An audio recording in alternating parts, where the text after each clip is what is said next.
Un saludo cordial a las visitas que están con nosotros en esta noche por primera vez. Esperamos que esta noche de instrucción sea de beneficio para ustedes. Y que cuando salgan de aquí esta noche hayan añadido a su conocimiento un poquito más. Amén. ¿Cómo dice el pueblo de Dios? Amén. Denle un aplauso fuerte al Señor en esta noche. Amén. Bienvenidos en esta noche a otra noche de estudio bíblico. Después de haber orado y dado gracias al Señor en esta noche, honramos al Señor por estar en este lugar con nosotros. Amén. Amén. Y en esta noche tenemos un tema diferente. El tema de hoy es en verde. Verde. En Puerto Rico dicen verde, pero es verde. Verde del color de los billetes. Ahí hay un billete, o hay unos cuantos billetes, bájalo un poquitito.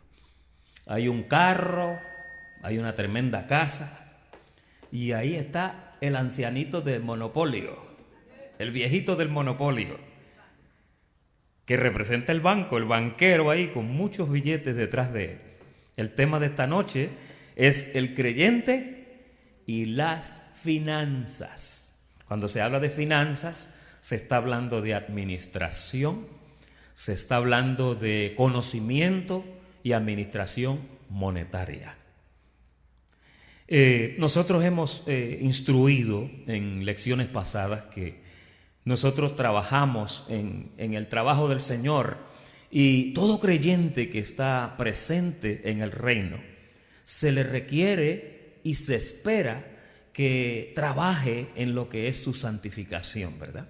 Hemos entendido que la santificación instantánea llegó a tu espíritu con un solo sacrificio que se hizo en la cruz del Calvario. Pero entonces hay un proceso de santificación que está para tu alma, porque tu alma fue seriamente afectada y dañada por causa del pecado original del Edén, ¿no? Entonces, tu cuerpo y tu alma fueron víctimas de ese evento que dejó el viejo hombre viciado con los deseos engañosos, ¿no? Juntamente con los deseos engañosos en ese hombre caído que todavía está con nosotros. Esa es la parte que a mí siempre me llama la atención. Dios tuvo la capacidad de salvarte, pero te dejó viviendo en un cuerpo y te dejó el viejo hombre metido ahí adentro también contigo, y todas las noches y todos los días te visita, a veces se te para en el hombro, a veces te sugiere cositas, y tú tienes que estar en una lucha constante con esa entidad que hasta parece una persona, ¿verdad? Tú lo has visto a veces, parece un angelito aquí y un diablito acá. Y entonces tú recibes instrucciones de los dos lados. Y esa naturaleza caída tú has aprendido en el ministerio a conocerla. A medida que tú la conoces, has aprendido también a cuidarte de ella. Y ya tú sabes que todo lo malo que hay en ti viene de ahí. Y todo lo bueno que hay en ti viene del Espíritu y del Espíritu de Dios que está morando en ti también. Ahora, en esa santificación, en ese proceso de santificación que tú ejercitas diariamente y que tú vas creciendo en ese proceso, se requiere de que renuncies a algunas cosas, se requiere de que hagas morir algunas cosas, se requiere que te alejes de unas cosas y te acerques a otras, ¿no? Hay un trabajo que no lo hace Dios, no lo hace el Espíritu Santo, lo haces tú. Cuando la Biblia dice, haced morir lo terrenal en vosotros, ahí tú no puedes decirle al Espíritu de Dios que lo haga morir, no, lo tienes que hacer morir tú. Y con lo único que tú cuentas para llevar a cabo una actividad como esa es el conocimiento que Dios te da a través de su palabra, ¿ok? Entonces, en ese proceso de santificación, diga santificación, suena como que es un proceso de nosotros hacernos santos, ¿verdad?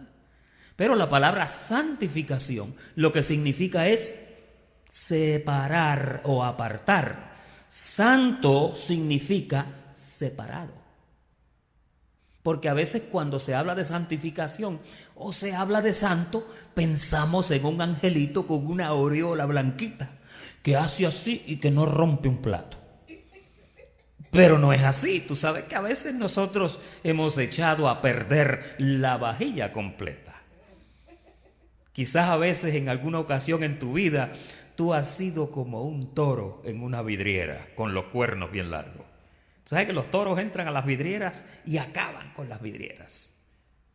Pero el proceso también incluye una fidelidad en el área de las finanzas, porque esa es un área que tú también tocas diariamente.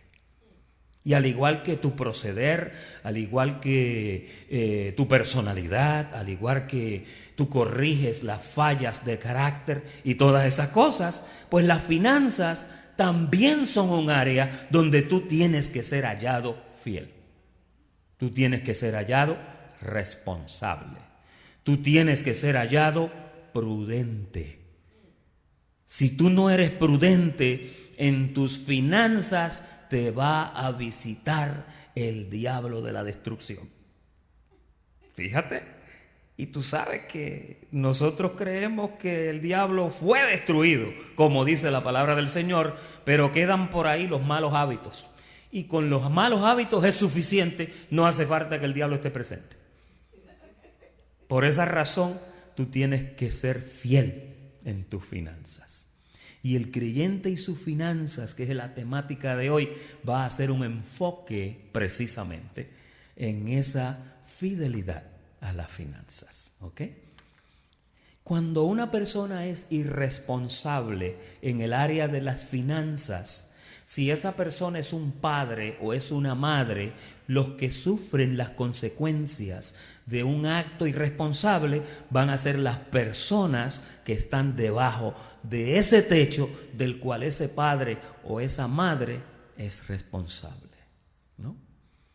Es decir, que cuando tu decisión es buena, tú beneficias esas personas que están contigo. Y cuando tu decisión es mala o tus decisiones financieras no son buenas, tú vas a estar afectando en forma nociva y negativamente a la gente que está debajo de ti. Y Dios pide cuentas por esas cosas.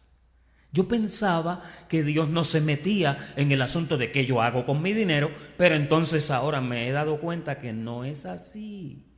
Dios se mete hasta en las sopas que tú te comes. Él está metido hasta en las sopas.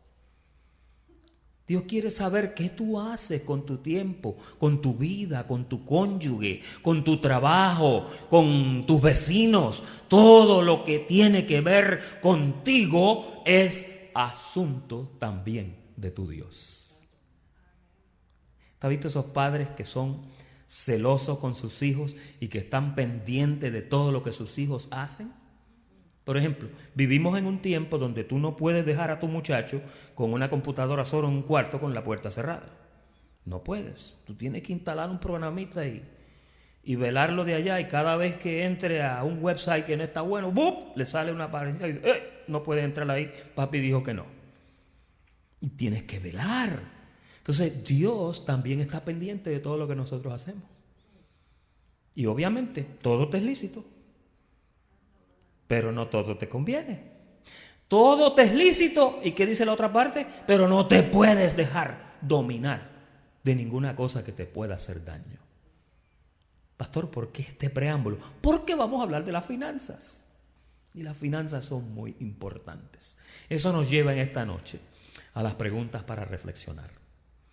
La primera dice, ¿habla la Biblia negativamente del dinero? Tú sabes que esta pregunta la hemos situado ahí porque hay sitios donde se ha hablado en una forma negativa o se ha presentado a Dios como una persona pobre o como una persona que no quiere saber de los ricos, pero no es así. La Biblia dice, mío es el oro y mía es la plata. En otra ocasión dice, Dios siendo rico se hizo pobre para con su pobreza hacer ¿qué? Enriquecernos a nosotros. Es decir, que las finanzas Las riquezas, la abundancia y Dios son muy amigos. Y si tú eres hijo de Dios, entonces lo mismo tiene que aplicar para ti, ¿no? No creo, nunca he creído, que un hijo de un rey que es dueño de todo ande en pobreza. Fíjese. Y con esto no constituyo este ministerio como un ministerio de solamente hablar prosperidad. Porque hay ocasiones cuando te llegan las 7 vacas flacas. Y hoy vamos a ver cómo nos preparamos para cuando las 7 vacas gordas ya se están yendo, ¿qué tú haces para prepararte para las 7 vacas flacas? ¿Sí? ¿Todos me entienden? ¿Sí? La tierra de Gosén, José, los hermanos, el papá. Ok. Entonces, la segunda dice la Biblia que debemos de ser pobres. Fíjese que ni en un solo verso de la Biblia yo he encontrado que dice que usted debe ser pobre. Lo que dice es que usted no debe ser altivo. Lo que dice es que usted debe ser generoso, que debe ser dadivoso. Si todas esas cosas están dichas, entonces implican que lo que Dios quiere para ti y para mí es que tengamos en abundancia. ¿Sí o no? Porque para tú sembrar generosamente, pues tú tienes que tener. Porque si no, no vas a poder sembrar generosamente, ¿no? Y cuando digo sembrar, no me refiero a sembrar solamente a un ministerio o a una causa. Me refiero a todo lo demás, ¿no? Entonces, la tercera dice, registra la Biblia a hombres temerosos de Dios que fueron muy ricos. Deme un ejemplo, alguien que me dé un ejemplo. Uno, que la Biblia dice que era riquísimo. Job, Abraham, y ahí te encuentras Salomón, que eran gente. Bueno, Salomón era tan rico que cuando la reina de Sabá, la famosa mujer de las 1001 noches, cuando ella llegó con unos camellos llenos de oro y de piedras preciosas, cuando se paró frente al palacio de Salomón y miró así para arriba, le dijo a los que traían los camellos, llévese en esto de aquí, que esto es un insulto para este hombre. Imagínense. Hay muchos hombres en la Biblia que se caracterizaron como hombres riquísimos. Pero fíjate, cuando Dios pone cosas en tus manos, Él espera de ti que tú seas responsable, que tú seas prudente, que tú seas sabio, que tú entiendas que lo que tienes te lo dieron y que por lo tanto Dios espera que hagas lo mejor que se pueda hacer con eso. No creo que Dios te da abundancia para que tú seas un botarata. ¿Se entiende esa palabra? Esa es boricua. Un botarata es uno que lo bota todo. Dios quiere que tú seas prudente. Hay personas que cuando van a botar un pedacito de pan a la basura, hay personas que su corazón está tan sensible a eso que dicen, wow, nosotros botamos este pan aquí y quizá en otro sitio no tienen un bocado de pan para comérselo. Es cierto, ¿a usted le pasa?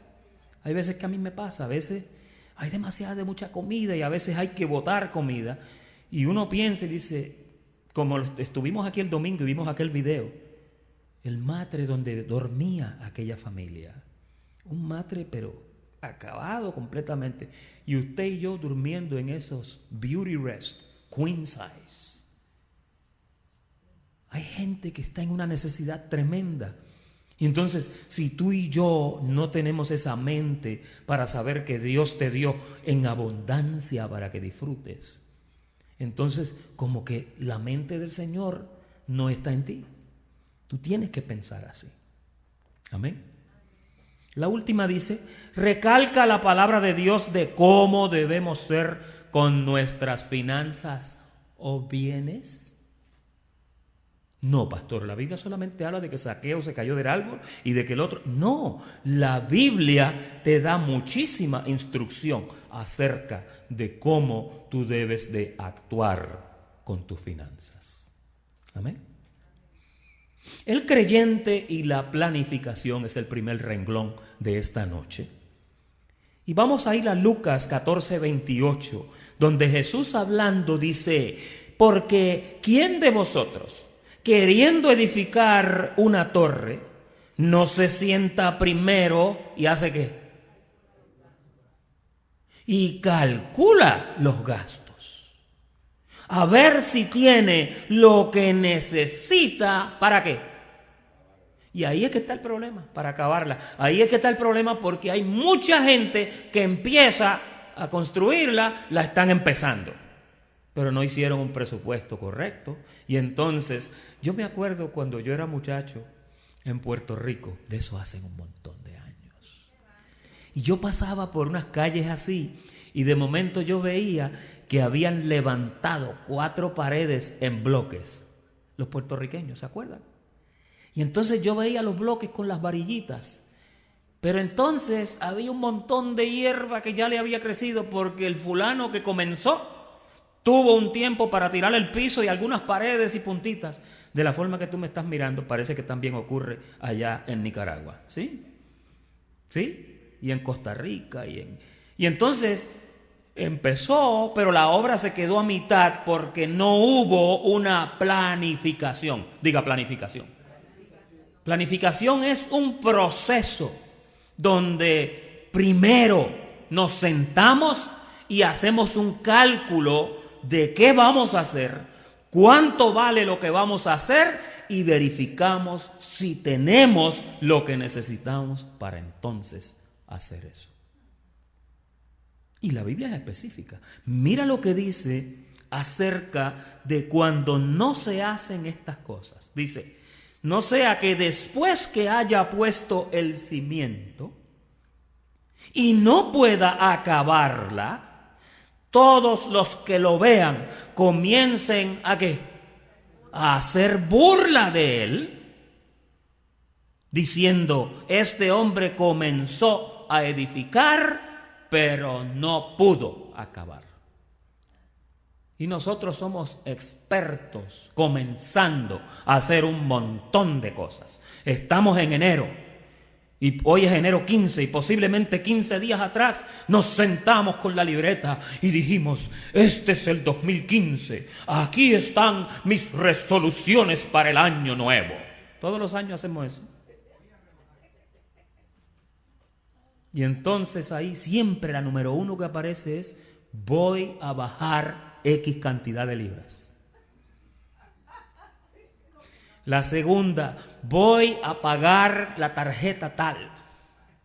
La tercera: voy a saldar la cuenta tal. La cuarta: no voy a coger más prestado. Hello. Una vez un predicador estaba en una iglesia y de momento, era en enero, más o menos como enero 3 o 4, y había un niño llorando. Y el pastor dijo: la mamá del niño que está llorando, por favor, sáquelo de aquí y trátelo como una resolución del año nuevo. Llévelo a cabo. Porque a veces tú y yo somos expertos comenzando, pero no podemos terminar. Y yo siempre digo que el que comienza y no termina, le hacen burla. Y lo dice la palabra de Dios. Ahí está en blanco y negro. Vamos a ver otro caso. ¿O qué rey, allá en Lucas 14, 31 y 32, qué rey al marchar a la guerra contra otro rey no se sienta primero? Noten que siempre habla de sentarse primero. ¿Lo vieron en el primer verso que decía se sienta primero? ¿Tú sabes lo que significa que se sienta primero? Que deja las herramientas y deja el carro y deja al ingeniero y deja todo. Me voy a sentar primero. Y usted se sienta primero con el lápiz y la libreta y comienza a tirar números y la calculadora, y entonces usted va a ir planificando todas las cosas que usted hace en la vida. Debe de planificarlas primero. No se case muy rápido. No compre un carro muy rápido. Usted se mete a un dealer y el vendedor es un lince entrenado para que solamente se le dé la oportunidad que tú pises su alfombra y te vende el carro. Y entonces tú tienes que ser sabio para mirar cuánto vale ese carro que tú estás buscando en ese dealer, y vas a tener que tener fuerza de voluntad para salir tranquilito. Muchísimas gracias por mostrarme los precios, los voy a apuntar aquí en su tarjetita, pero tengo que ver otras ofertas. Y váyase, aprenda a irse, vaya a otro dealer y vaya a otro dealer, y cuando ya usted ha ido por lo menos a 3 dealers, ya por lo menos yo no le voy a hacer burla a usted cuando usted compre el carro, porque usted se sentó primero y usted hizo su planificación, y ahora usted lo compró sabiendo que ya usted hizo su trabajo. Si no, mira, en todas las facetas de la vida tiene que ser así. Yo aprendí que una pasta de dientes no se compra ni en Walgreens ni en Winn-Dixie. Se compra en BJ's. Porque allí son 5 pastas por el precio de una casi. Una bolsa de azúcar de 10 libras no la compres en Winn-Dixie, la compras en BJ's, porque vale la mitad del precio. Pero hay cosas que no se pueden comprar allí. Tú tienes que ser sabio. La semana que viene vamos a hablar de todo eso. Vamos a hacer un presupuesto aquí. Y vamos a darle para atrás y para adelante a esto, para que no digas que no te dijeron cómo se hace. ¿Ok? Pastor, en las iglesias hacen eso. Tenemos que hablar de todo. ¿Verdad que sí? Las iglesias hablan de finanzas, hablan de predestinación, hablan del sexo, hablan de las planificaciones, de la familia, de las amistades. En las iglesias se habla de todo. No, pastor, yo pensé que aquí solamente me decían que yo estoy bendecido y ya. No, aquí te vamos a hablar de todo. ¿Sabe por qué? Porque la palabra de Dios te habla de todo. Mira otra instancia donde ahora hay un poquito de... Vamos a terminar la analogía del rey. Dice, se sienta primero, considera si puede hacer frente con 10,000 al que viene contra él. ¿Con cuánto? Con 20,000. Ya a la soltada, usted sabe que no va a vencer, lo van a matar porque le llevan una ventaja de 100%.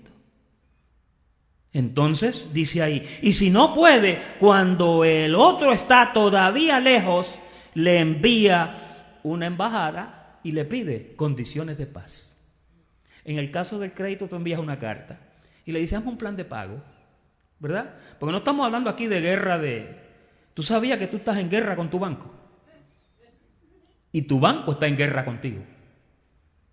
Y a veces él te viene con los 20,000 encima, como está ese rey ahí. Y tú tienes 10,000 nada más, tú tienes que mandar una carta. Eso es lo que te está diciendo el verso. Debió de aparecer en Filipón este verso. Filipón no existe, ¿ok? Lucas capítulo 6, versículo 47 dice, todo aquel que viene a mí y oye mis palabras y las hace, os indicaré a quién es semejante. Ahora, fíjate que Jesús habla diciendo de cuando tú lo escuchas. Cuando tú escuchas la palabra de Él, Él te hace una comparación. Mira la comparación que te hace. Semejante es al hombre que al edificar su casa, esto es planificación también, ¿qué hizo? Cavó y ahondó y puso el fundamento ¿sobre qué? Sobre la roca. Ahí hay planificación. Tú no puedes hacer una casa sin una, se llama zapata. En Puerto Rico le dicen zapata. Una fundación, un fundamento que esté ahí en un área donde no está firme. Se hace una excavación y se busca una base firme para ahí poner el cimiento de esa casa, porque cuando te mudes con los muebles y pongas el piano y los 2 carros, la casa va a ser así. Se te va a virar. Tienes que aprender a planificar. Estas cosas están escritas en la palabra precisamente con este propósito. Mira cómo dice. Dice, y cuando vino una inundación, el río dio con ímpetu contra aquella casa, pero no la pudo mover porque estaba fundada sobre la roca. Ahora, quizás la casa tuya no está cerca de un río, Pero a lo mejor la compañía de mortgage que tú tienes es peor que una represa. ¿Me entendió? Porque mira, cuando el banco viene para encima de ti, es como cuando el IRS viene para encima de ti. Hay un comerciante que dice, don't face the IRS alone, llámanos a nosotros. Igual que Alex Hanna, llámame a mí. Porque mira, el banco no es tu amigo. Y tú eres siervo. Hoy lo vamos a ver, tú eres esclavo del banco. Hoy vamos a hablar duro con esto. Y entonces tú tienes que saber transar en las cosas para que estas cosas no te vayan a hacer daño a ti. Amén. Mas el que oyó y no hizo, verso 49, semejante es al hombre que edificó su casa sobre la tierra. Mira lo que dice después. Sin fundamento, contra la cual el río dio con ímpetu y luego cayó, y fue grande la ruina de aquella casa. Y ahí tú ves 3 ejemplos por la misma boca de nuestro Señor Jesucristo, el autor y el consumador de nuestra salvación, lo dijo por su boca. Te dijo que tienes que tener cuidado cuando construyes, que tienes que tener cuidado con el banco, que tienes que tener cuidado cuando luchas. ¿Por qué? Porque el número de los que viene contra ti puede ser mayor que tú. Y tienes que estar hasta dispuesto a sentarte y escribir una carta de contrato de paz. Así lo decía el segundo ejemplo. Amén. Vamos ahora a entrar a la segunda parte, que es el creyente y la administración. Le pusimos ahí mayordomía. Administración y mayordomía van de la mano por causa de que un mayordomo precisamente lo que hace es que administra algo que no es de él para la persona que es dueña. No sé, pero creo que en el pasado te dijimos que tu cuerpo ya no te pertenece, que fue comprado a precio de sangre y que te dejaron viviendo en él, pero te dijeron, te voy a dejar viviendo ahí, no me tienes que pagar renta, pero te requiero que seas un buen mayordomo. ¿Por qué? Los 2 temas pasados. Porque es necesario que un día todos comparezcamos ante el tribunal de Cristo para que cada uno reciba según lo que hizo mientras estaba de mayordomo en el cuerpo, sea bueno o sea malo, sea correcto o sea incorrecto. Si usted no ha escuchado esos temas, están ahí en la mesita. El Tribunal de Cristo, parte 1 y parte 2. ¿Ok? Fíjate que todo lo que tú haces en la vida tiene una reacción. Cuando tú coges prestado y no pagas, viene una reacción. Cuando tú coges un préstamo y el interés es muy alto, viene una reacción. Cuando tú analizas antes de meterte en un préstamo y buscas la mejor oferta, y hay veces que el interés va a ser muy alto porque tu crédito no está bien, entonces suelta el banco y trabaja con el Credit Bureau para que resuelvas un poquito tus números, para que entonces el banco, a ver los números mejorar, te trate mejor. Hay una reacción en todo lo que tú haces. Cuando tú le contestas muy fuerte a una persona, hay una reacción. Cuando tu cónyuge te dice buenos días y tú le dices, ¿qué tiene de bueno? Hay una reacción. Posiblemente termines con una cacerola con 2 huevos sancochados en la cabeza. Todo en la vida tiene reacción, porque vivimos en un mundo, un globo terráqueo que está magnetizado. Diga magnetizado. Aquí hay gravedad, aquí hay fuerza de acción y reacción, y todo lo que tú haces tiene una repercusión, sea buena o sea mala. El apóstol Pablo, cuando le dijo esto a la iglesia de Galacia, le dijo, mira, Dios no puede ser burlado. Todo lo que el hombre sembrare, ¿qué dijo? Eso también segará. Por eso es que tienes que mirar las cosas con cuidado. En esta segunda parte, Proverbios capítulo 17 y verso 18 dice: el hombre falto de entendimiento, ¿hace qué? Presta fianzas y sale por fiador en presencia de su amigo. ¿Cuál? El hombre sin o falto de entendimiento es el que hace eso. Si tú te caracterizas por ser un buen samaritano, que todo el tiempo está ayudando a todos los israelitas que son ultrajados por el camino y el sendero de la vida, posiblemente tu apellido es Juan falto de entendimiento.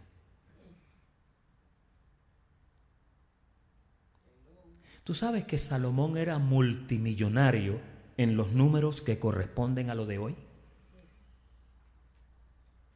Tú sabes que cuando Jesús habla de la vestimenta de Salomón, él lo compara con un lirio y dice: ni Salomón mismo se vistió como un lirio de los que yo hago en la creación, que se ve tan bonito. Pero déjame decirte, el lirio era el único que se le pasaba a Salomón.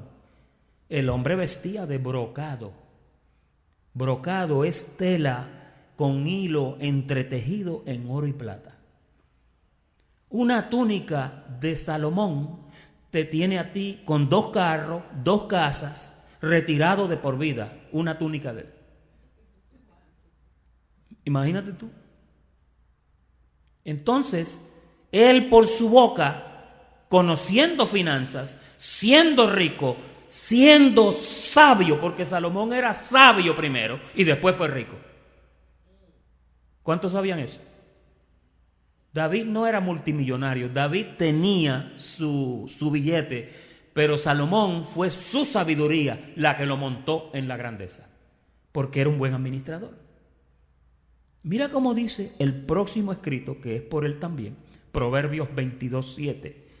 El rico se enseñorea ¿de quién? Ahí ya yo con ese verso, ya yo quiero ser rico mejor.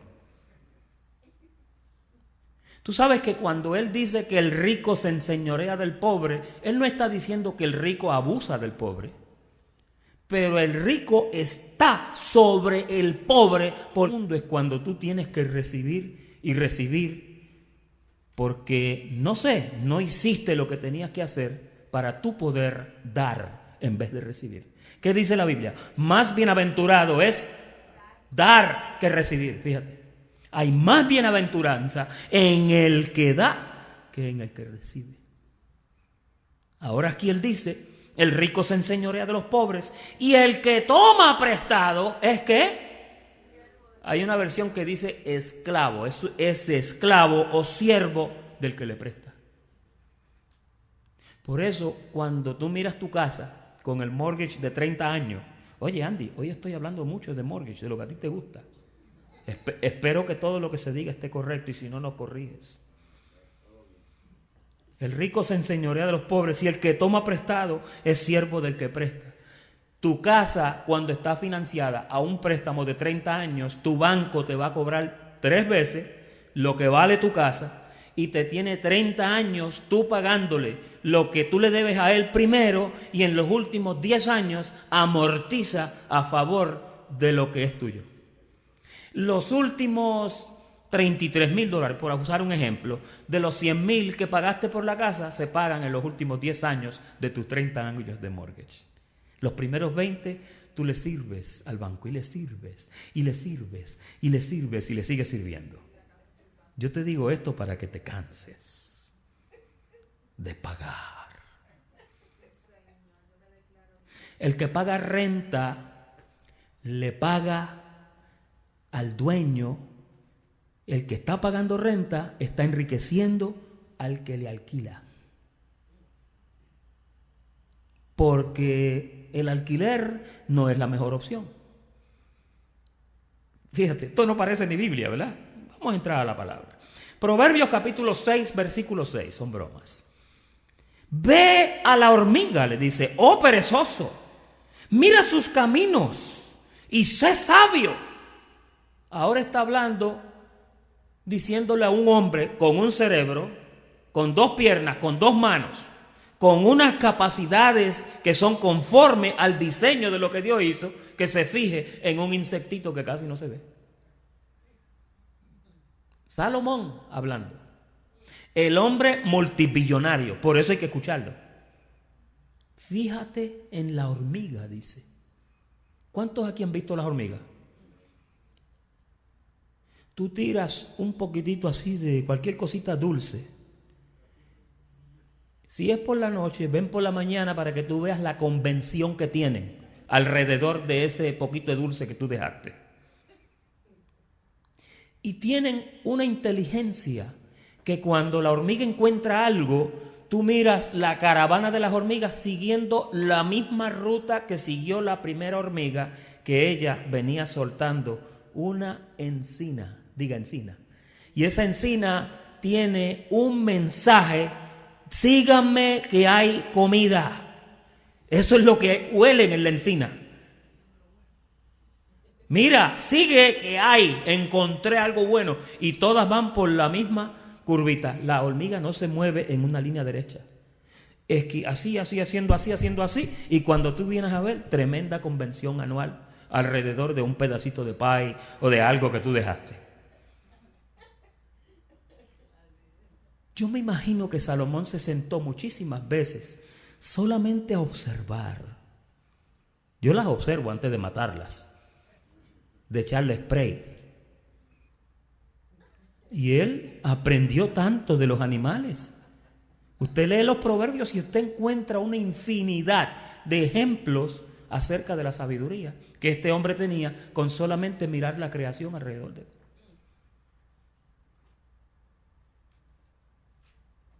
Lo cual, no teniendo capitán, oye esto, las hormigas no tienen capitán. Hay una reina que pare huevitos en una cueva no sé dónde, pero ellas andan sin capitán y parece que tienen capitán. Dice, sin capitán, ni gobernador, ni señor. Prepara en el verano su comida. Las hormigas son más inteligentes que un montón de gente que yo he conocido en mi vida. Y recoge en el tiempo de la siega su mantenimiento. Hay una versión que dice su sostén. Fíjate, la hormiga. Yo nunca he visto a una hormiga en bancarrota. Nunca he visto que el banco le ha quitado una casa a una hormiga. Las he visto prósperas siempre. Andan y se multiplican, que eso es una barbaridad. Organizaditas todas. Yo nunca he visto una hormiga en desorden. ¿Y qué me dice de las abejas? Otro animal que es increíble, cómo trabajan y hacen esa miel tan rica que a ti y a nosotros nos gusta para los pancakes, ¿verdad? ¿No te da hambre? Proverbios 30:25 dice, las hormigas, oye, sigue con las hormigas. Las hormigas, pueblo no fuerte, y en el verano, ¿hacen qué? Preparan su comida.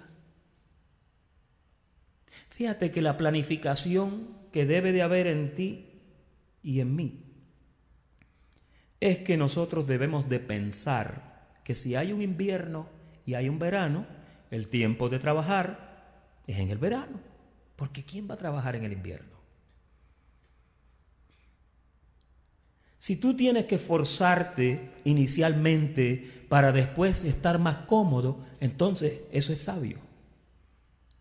Si tú tienes que hacer una serie de ajustes o de cambios o de decisiones, tú los tienes que hacer porque inicialmente van a ser un poquito gravosos, pero al final van a dar un fruto muy agradable. Mira ahora el enfoque de la parte 3, hablando del creyente y de la siembra. Ahora estamos hablando de el sitio donde tú comulgas y el sitio donde tú estás y el sitio donde tú siembras. Mira lo que dice la palabra de Dios respecto a esto. Porque si primero, en 2 de Corintios 8:12, Porque si primero hay la voluntad dispuesta, fíjate que ahí también hay planificación. Voluntad dispuesta es, mira, aquí adentro. La voluntad dispuesta es un pensamiento, una premeditación, es un arreglo que tú haces mentalmente donde tú tomas una decisión. Si hay voluntad dispuesta, será acepta según lo que uno tiene, oye, y no según lo que no tiene. Vamos a explicar eso porque ahí hay un caudal de información. La voluntad dispuesta está sujeta a la condición del individuo que está pensando. Vamos a ir un poquito más adentro. Tú quieres regalarle $1,000,000, pero solamente tienes $20. Y entonces cuando aplicas este principio, la voluntad dispuesta tuya dice que será acepta según lo que uno tiene. Tú tienes que mantenerte dentro del límite de donde tú estás. ¿Ok? Dentro del límite de donde tú estás. Te voy a dar un ejemplo bíblico. La viuda que llevó las 2 blancas a la ofrenda, ¿ok? Ella hizo una decisión mental donde su corazón le dijo a ella: vas a dar lo que tienes. Y esto es bien profundo, esto que estamos hablando, porque son ejemplos sencillos, pero la aplicación que hay es una aplicación muy, pero que muy profunda. La viuda decidió eso porque posiblemente se sentó en su casa, analizó su situación, creyó en su corazón que Dios podía proveerle. Y fue y le puso patitas a la fe. Arrancó para allá y tiró las 2 blancas. 2 blancas no era mucho. Era bien poquitito. Pero ella dio más que todos los que dieron allí ese día. Jesús la miró, dijo: aquel soltó aquello, aquel tiró lo otro, aquel tiró lo otro. Y cuando tiraban esas ofrendas la gente aplaudía. La viuda vino, quizás muy humildemente, tiró las 2 blancas, quizás se vieron. Eran 2 monedas de las más pobres. Pero cuando Jesús la miró, conoció su corazón y dijo: esa dio más que todos ellos. Pero ella utilizó este principio de voluntad dispuesta. Dijo: voy a sembrar. Pero contaba con lo que tenía. Lo hizo conforme a lo que tenía, no a lo que no tenía. ¿Tú has oído gente que dicen: yo quisiera tener $1,000,000 porque yo se lo daría al ministerio? Mentiroso. Tú te vas para la playa y para Las Vegas y no te vuelvo a ver aquí.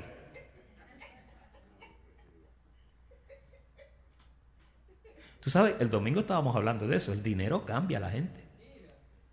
Por eso yo decía el domingo que yo no quiero que tú te pegues en el $1,000,000 porque no me vas a saludar más.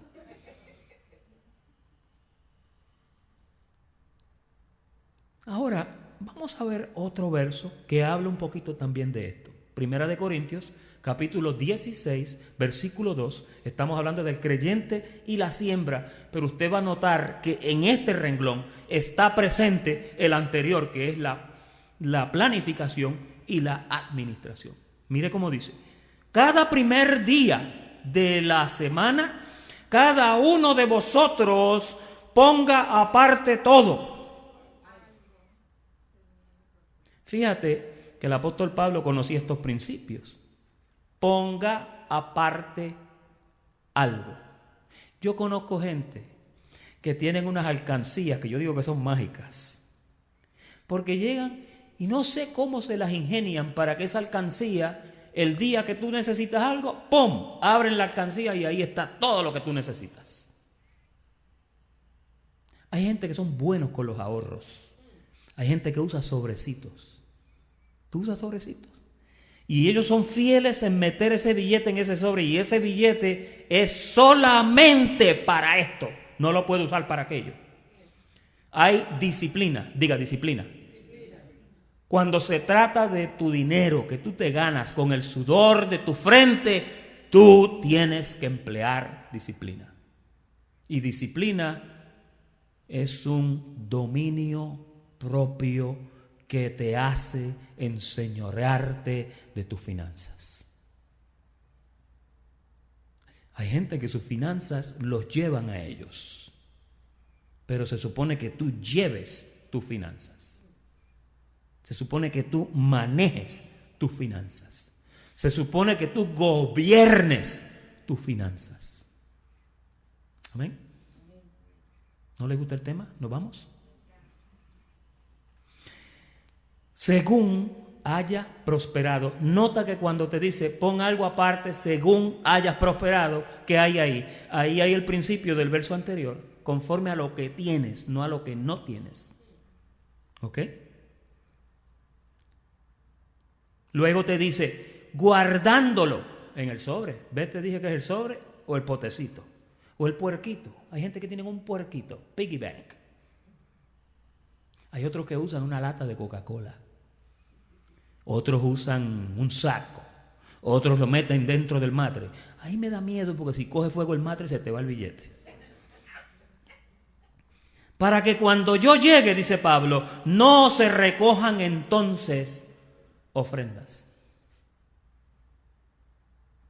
Hay gente que no vienen al servicio el domingo, pero mandan la ofrenda con alguien.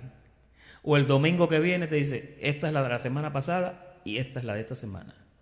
Hay otros que dicen, yo no fui el domingo, así que no tengo que sembrar. Y obviamente tú sabes que cuando tú no siembras, pues no cosechas. Es así de sencillo, de lo que sembraste, obviamente, ¿no? Segunda de Corintios 9:7. Ahora viene otro principio. Mira cómo dice. Cada uno de, ¿cómo qué? Como propuso. El proponer es una acción de planificación anterior, ¿no? Se sentó primero. Déjame ver cuánto quiero sembrar en el Señor. De como propuso en su corazón, no con tristeza. Cuando lo ponga no diga, ay Dios mío, yo que me quería comprar esa iPad nueva. No dé con tristeza. Porque mira lo que dice, Dios ama al dador alegre. Te tienes que venir como la viuda. Aquí está, lo suelto ahí. Yo he visto gente que cuando se pasa el gasofilacio para la ofrenda, ¿sabían esa palabra? Gasofilacio. Ahí es donde se tira la ofrenda. En mi iglesia allá en Puerto Rico en el año 1964 le decían el gozofilacio, para que la gente lo diera con gozo. Y era un plato de metal. Y el pastor decía, quiero una ofrenda silenciosa. No le tires pesetas, quería billetes calladitos. Pero era el gasofilacio. Yo he visto gente que sueltan el billete en el gasofilacio o el sobre. Recibo mucho más. Con ese gozo, con esa alegría.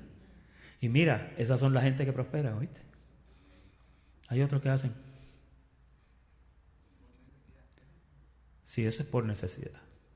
Dice ahí, no lo hagas así. Gálatas capítulo 6, verso 6. El que es enseñado en la palabra, ¿qué dice? Haga partícipe de toda cosa buena al que lo instruye. Tú sabes que en Galacia Pablo dejó unos tremendos maestros, porque dejó un Timoteo, quizás Tito estuvo ahí un tiempo, quizás Apolos estuvo ahí un tiempo. Y los Gálatas aprendieron ese principio de hacer partícipe al que los enseñaba. Tú sabes que en el tiempo antiguo, en el siglo I y en el siglo II, los maestros eran considerados altamente, porque eran la gente que impartían el conocimiento. Yo me acuerdo que cuando mis niños iban a la escuela en sus primeros grados, para las Navidades yo me gustaba llevarle un regalo al maestro, porque yo agradecía que estuviera enseñando a mis niños. Y mi madre lo hizo con mi maestro cuando yo era niño y yo lo aprendí de ella. Y en Puerto Rico en aquellos años ya había electricidad. Yo me acuerdo que si tú sacabas 4 puntos, te daban $40, la famosa beca. Y te daban unos zapatos Sundial, gratis. Y yo me los ganaba casi todos los años. Yo era un muchacho bien aplicado en la escuela. Fíjate, mi mamá nunca tenía que dar las asignaciones. Yo hacía mi trabajo, no sé, me gustaba. Y era muy amigo de los maestros también. Fíjate, que hay estudiantes que no quieren ni ver la cara del maestro. El maestro me visitaba en mi casa y hablaba de electricidad. Me enseñó electricidad. Aprendí fotografía, aprendí dibujo técnico en la Escuela de Artes Industriales siendo un jovencito. Ya no hacen eso en las escuelas. Aprendí agricultura en la escuela. Pero el detalle no es ese. El detalle es que agradecíamos el trabajo del maestro. Porque el maestro que te enseña, y obviamente un maestro que te enseñe bien. Porque si es un maestro que te manda para un precipicio, amén, ¿sí? El maestro te puede mandar por un precipicio. ¿Cuántos años llevamos ya enseñando, no? Siempre tenemos cuidado. El maestro tiene que tener un extremado cuidado de enseñarte correctamente, de no llevarte por unos senderos oscuros, unas doctrinas raras que no se sabe de dónde salieron. Y si tú eres buen bereano, tú verificas lo que te estamos enseñando y vas a ver que está como te lo estamos enseñando. Y el último está en Primera de Crónicas 29:6 que dice: entonces los jefes de familia y los príncipes de las tribus de Israel, jefes de millares y de centenas, con los administradores de la hacienda del rey, ofrecieron, ¿cómo ofrecieron? Voluntariamente. Fíjate que cuando hay un ofrecer voluntario, hay una planificación en tu mente, que ya tú dijiste, voy a dar esto, voy a hacer esto. Dar con el corazón así, de esa forma, ¿no? Y dieron para el servicio de la casa de Dios 5,000 talentos y 10,000 dracmas de oro. Oiga, esto es un montón de dinero. 10,000 talentos de plata, 18,000 talentos de bronce y 5,000 talentos de hierro. Pero todo vino de un corazón dispuesto que se sentó y decidió y dijo, lo voy a hacer así. ¿Cuántas veces quizás tú lo has hecho de esa forma? Fíjate que hay gente que en su presupuesto no incluyen la siembra para el Señor. Yo pienso que la siembra para el Señor es tan importante como la leche y los huevos y el pan. Porque es la leche, los huevos y el pan de tu espíritu. Fíjate. Y yo no me da temor hablarte así, porque Dios te da todo lo que tú posees. Pero también te dice, no tan solamente de pan vivirá el hombre, sino de toda palabra que sale de la boca de Dios. Pero ¿quién es que te enseña la palabra que sale de la boca de Dios? El que te enseña. No, pastor, a mí me baja por osmosis. Yo lo recibo en mi casa solo. ¿Has visto esa gente que se quieren pastorear solos? No. Jehová es mi pastor y yo soy mi pastor. Y con los otros dos basta. Ya hay demasiado de mucha gente aquí. La semana que viene vamos a hablar de control de gastos, preparación de presupuesto y planificación de retiro. Parece una clase secular. Notas de cierre. Las deudas excesivas traen depresión y crean la inhabilidad de adquirir. Los banqueros Cuando te hablan de tu capacidad, no la pagues. Moisés, tranquilo. Los banqueros te dicen poder adquisitivo. El poder adquisitivo es aquello que tú puedes obtener. El poder adquisitivo se basa en tu crédito y tu crédito se basa en tus hábitos de pagar. ¿Tú sabías que tu crédito es una foto de tus hábitos de pagar? Cuando tú vas a Experian, o cuando tú vas a Equifax, o cuando tú vas a, ¿cuál es el otro? TransUnion, Experian y Equifax, los 3 agencias federales de crédito. Cuando tú vas donde ellos y tú das tu seguro social, ellos buscan, mira el bandido este que no pagó 3 carros y embrolló, porque todo aparece. Entonces tu poder adquisitivo es tu hábito de pagar. Así es la forma más fácil de decirlo. Tu hábito de pagar. Ese es tu crédito. Cuando hay deudas excesivas, tú caes en depresión. Había una foto, estaba papá en el escritorio sentado, los nenes estaban jugando en la cocina y la mamá dijo, no hagan mucho ruido que papi está balanceando la chequera. Papi tenía la chequera, una botella de vino y un revólver. Papi está balanceando la chequera.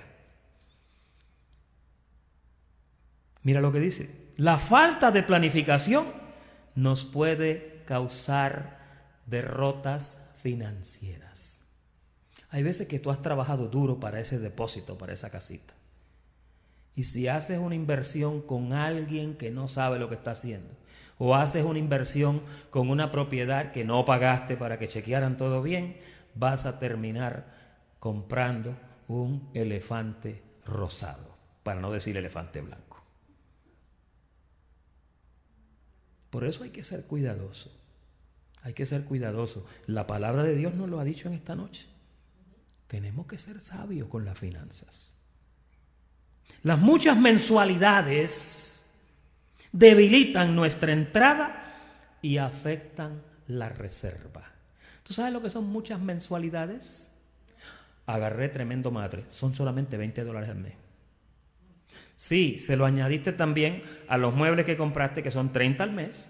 Ok, y los del 200 del carro, que eso hace falta. Y los 550 de yo no sé qué. Y los 20 del otro. Cuando vienes a ver, sí, son pagos chiquitos, 20, 30, 40, 50, 60, 70. Pero entonces, ¿qué pasa? Las muchas mensualidades le hacen daño a tu presupuesto.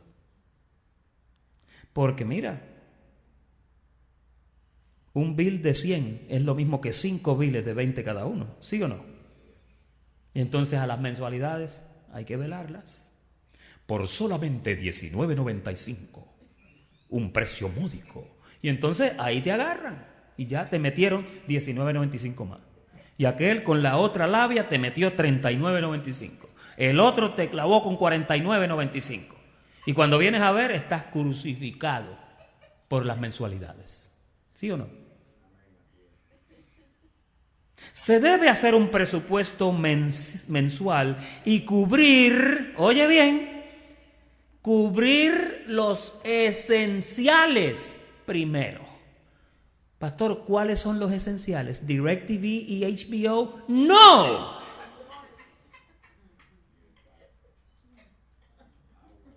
Tú tienes que pensar en esto, mira. Sí, porque, oye, hay gente que agarran unos paquetes. ¿Cuál tú quieres? Yo quiero el Gold Supreme. ¿No quieres el Silver? No, quiero el de oro, que tiene todos los canales. Cinemax, Showtime, HBO, Stars, y Pay-Per-View. ¿Pero para qué tú quieres 5 canales que enseñan todos lo mismo? ¿Tú has notado que Cinemax y Showtime enseñan lo mismo? Come on now.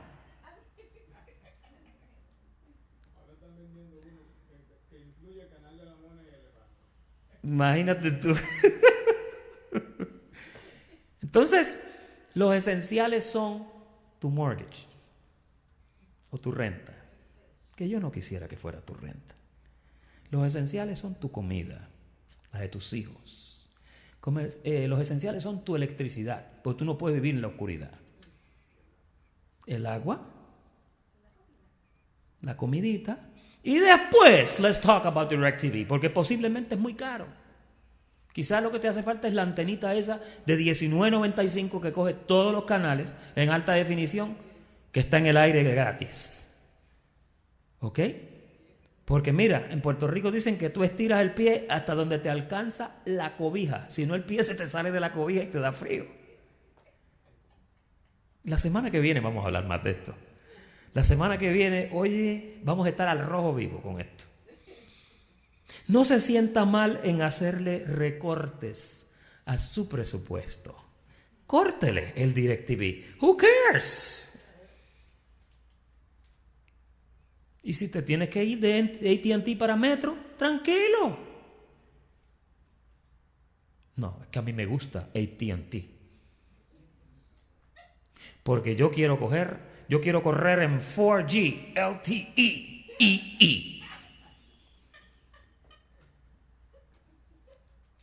¿Y cuál teléfono tú tienes? El Samsung S9, que no ha salido todavía. Pensé que tenías un trililín. ¿Se acuerdan en Puerto Rico el teléfono? El trililín. Ese es un trililín. Ese es un trililín que solamente hace rrr y ya lo contesta. Yo estoy tocando botones fuertes y yo lo sé. Los declaro bendecidos. Esa es la primera parte del estudio del creyente y las finanzas. Nos vemos la semana que viene con la segunda parte, donde definitivamente, a ver, sé que te va a ir.